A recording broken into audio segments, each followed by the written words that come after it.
There's an old saying, mess around, find out, mess around, find out. We know how men are being treated globally. We know how men are being treated in the United States. We know how men are being treated in countries like China. Well, guess what? Men are walking away, and there's nothing that women can do about it. Chinese men are rapidly abandoning Chinese women for foreign brides. Why are so many Chinese men rapidly avoiding and abandoning Chinese women and instead choosing foreign brides? And how is that changing the global relationship between men and women? Watch to the end of the video to have all of these questions answered. Don't forget to follow us over on Rumble. Our Rumble is linked in description of the video. Also, guys, don't forget, hard times have arrived. They are here. Jobs are disappearing fast, and if you lose yours today, you could be homeless in a few months or even a few weeks, but it doesn't have to be that way. Check out Angry's Creator Academy and learn how to build your own online business using YouTube to grow it, and get the free content creator blueprint when you sign up. The link's in the description below. Go check it out now. Our video today comes from the China Unvarnished channel, and their channel will be linked in the description of the video, so you can go check them out and support them. Like, share, subscribe, and now let's go ahead and jump right in. I've noticed a particularly interesting yet somewhat heartbreaking phenomenon. In China's matchmaking market, more and more men are no longer focusing on domestic partners, but are turning abroad. In 2023, nearly 50,000 cross-national marriages were registered nationwide, and astonishingly, 93.7% involved Chinese men marrying foreign women.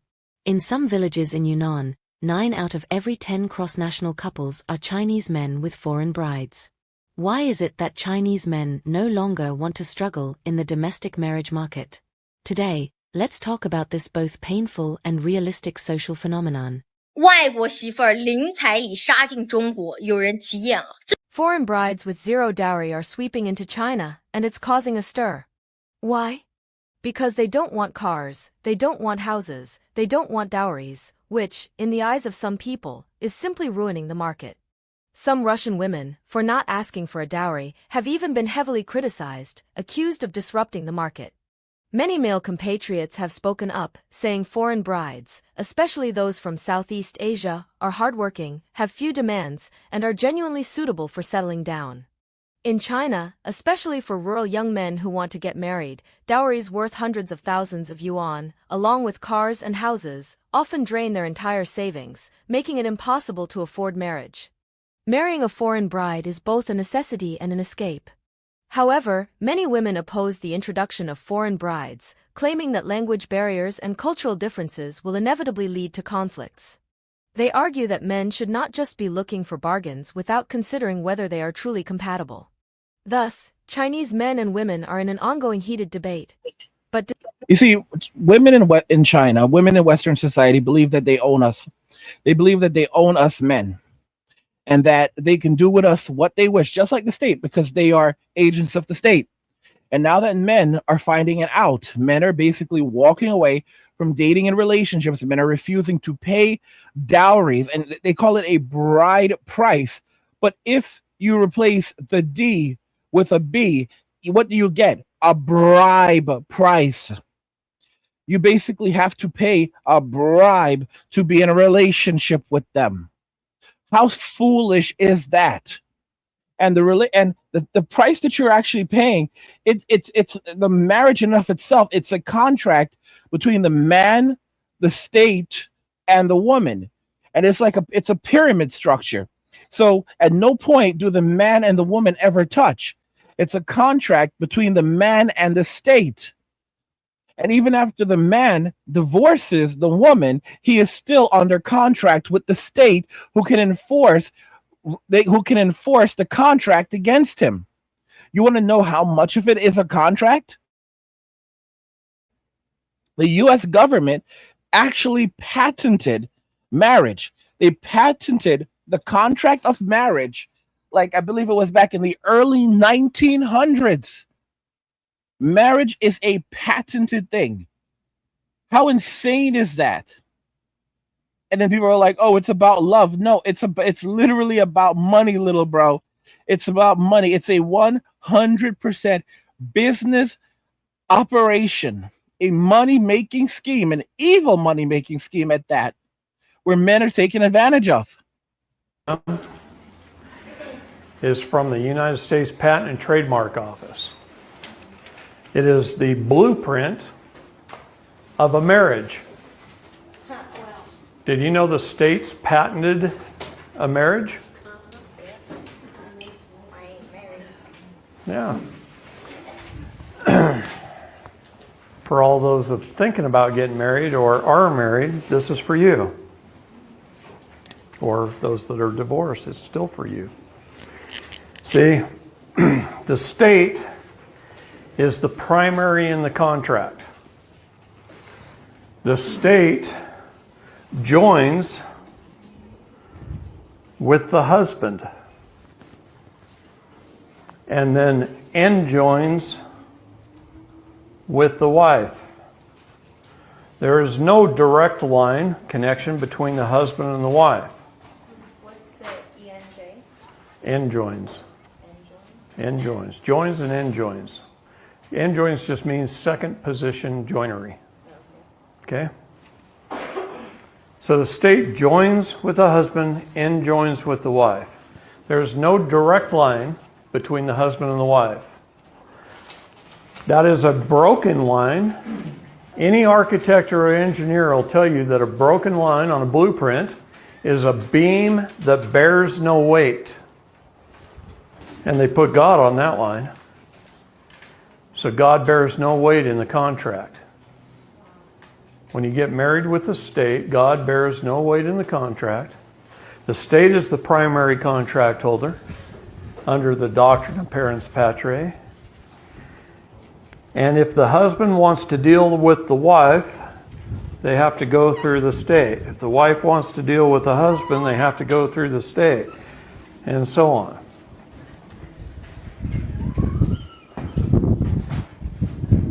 Yeah. Yeah. And they tell you have to get a divorce if you want to separate. When you get a divorce, you're still under contract with the state. So you still have to work through the state. Even if you've been divorced 30 years, you work with the state. They get involved in every aspect of your life between the two of you with the state.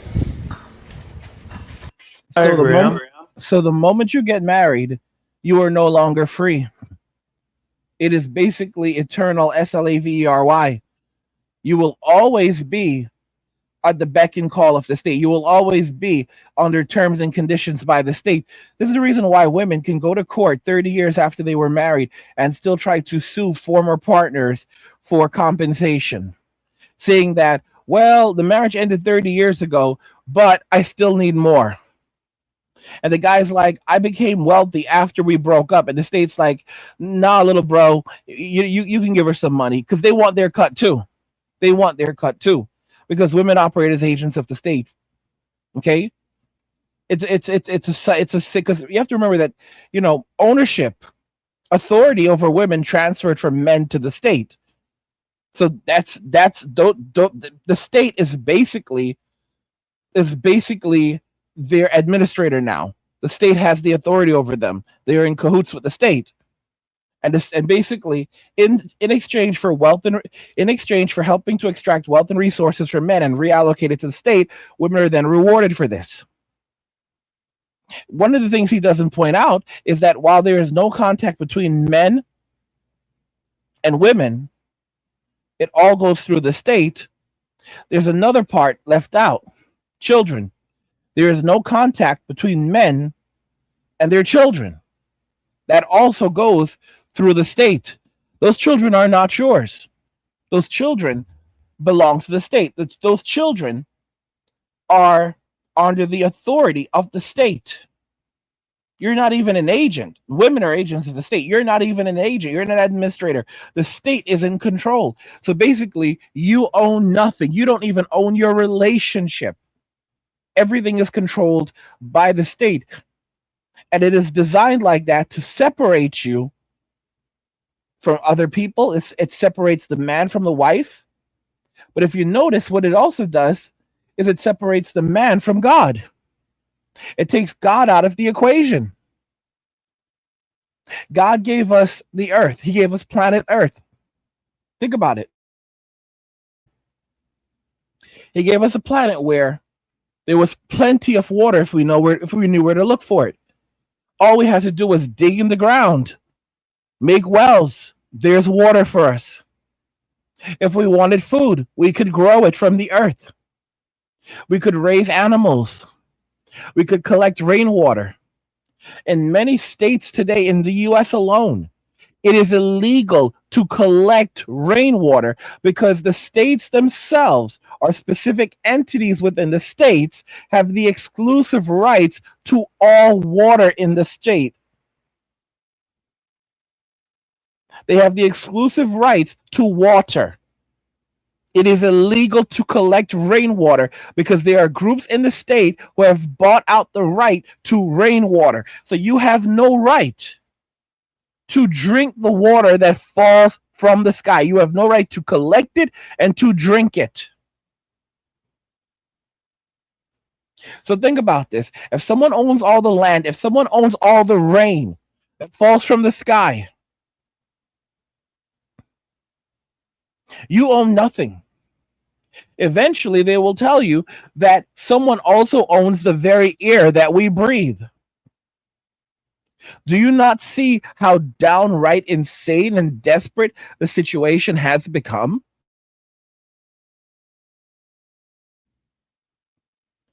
Who would want to live under such a situation in such a state? I keep telling you guys, it's only going to get worse from here. All right, you're just going to keep on watching as jobs disappear because they're already disappearing rapidly. And if you lose yours, guys, within a few months, many of you will be homeless. Most of you probably within a few weeks because you're brokies. A lot of you are brokies. You're just living paycheck to paycheck. You know who you are. I'm not coming after all of you. I'm just coming after many of you. You think TTC is a thing to play with. It's not. Tyrone 10 City is not funny. Tyrone is not playing games. Julio, Miguel, all of these mother effers. They're not playing games. It's a bad place to be. And you don't have to go there. You can learn how to build your own business and brand by checking out Angry's Creator Academy. And you'll learn how to build your own business using YouTube to grow it from the one and only Angry Guy. You also get the free content creator blueprint when you sign up. The link's description below, so you can go and check it out. But you don't have to do that. You can roll the dice, end up homeless, find yourselves living in the woods with Yogi and Boo Boo. Yogi is chasing you. You're hollering and screaming, saying someone, you want someone to save you from the brown bear because he's not playing games with you. He eats a lot more than picnic baskets. And at the same time, the ranger is hunting for you because you're not supposed to be on government land. So if Yogi doesn't get you, the ranger, or rather the state police, are going to get you, drag you back to society, incarcerate you, find you because you're trying to live on government land.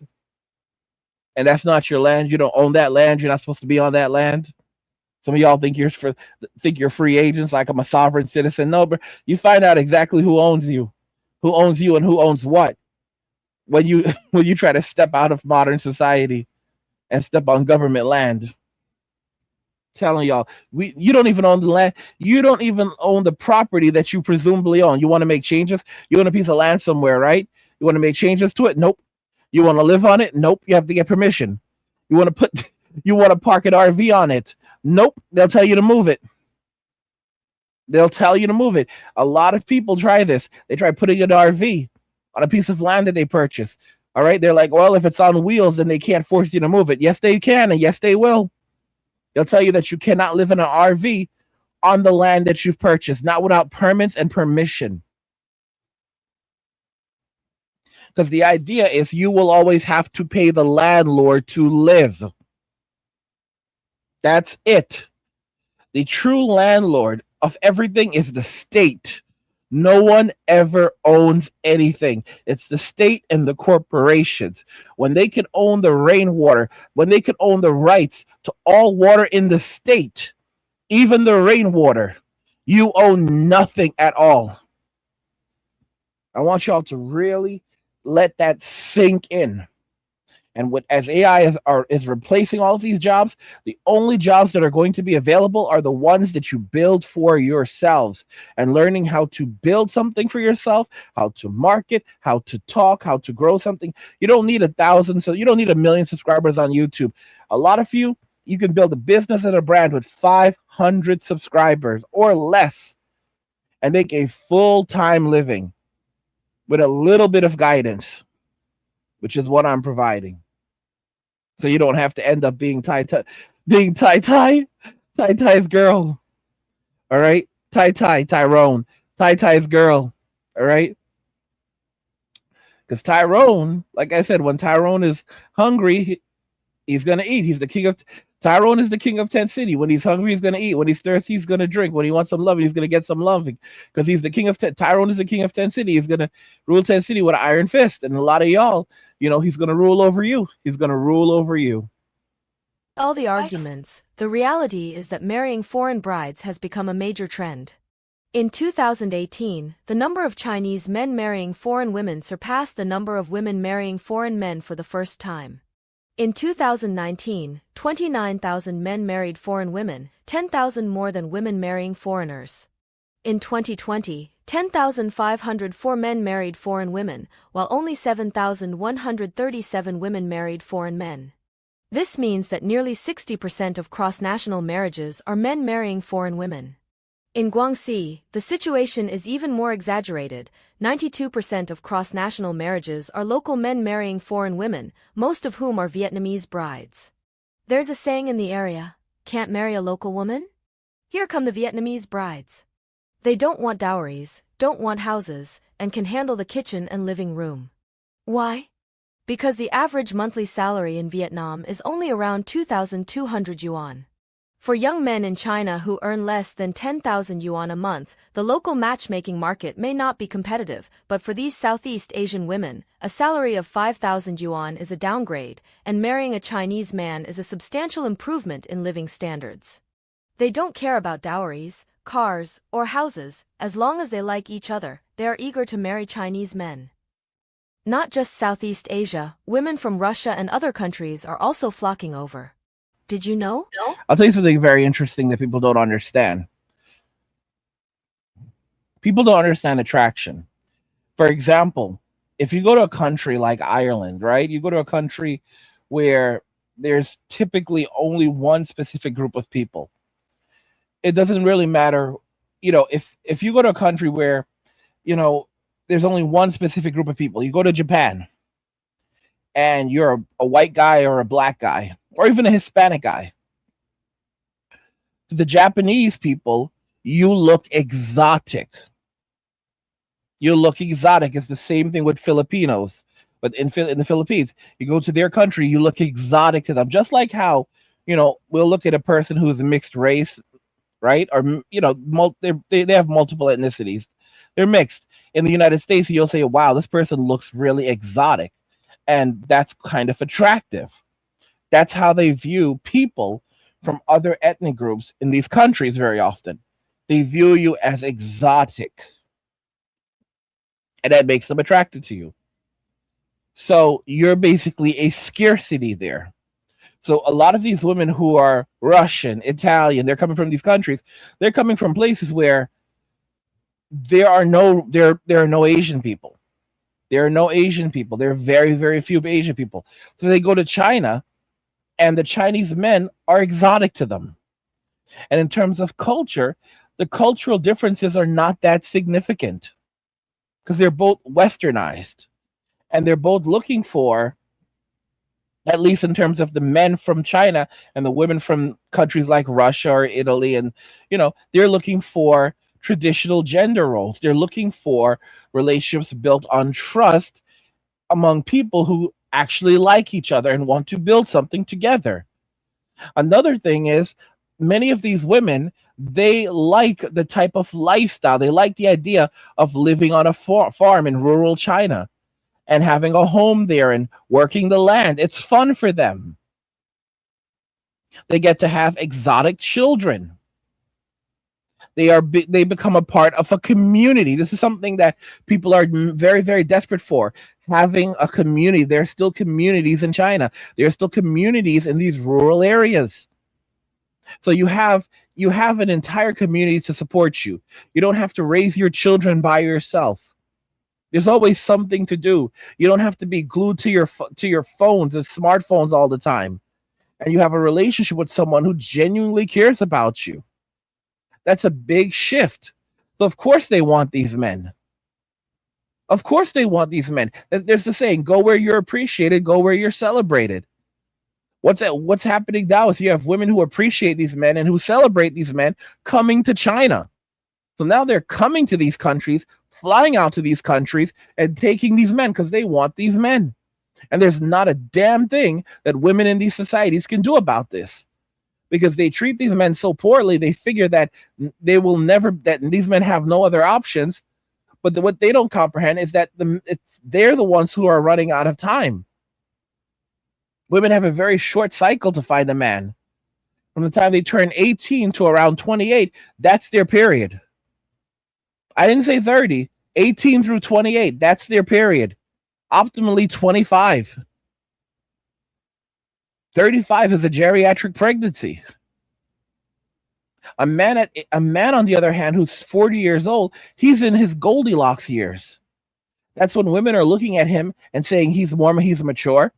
He likely has his ish together. And he can basically go and find any woman that he wants.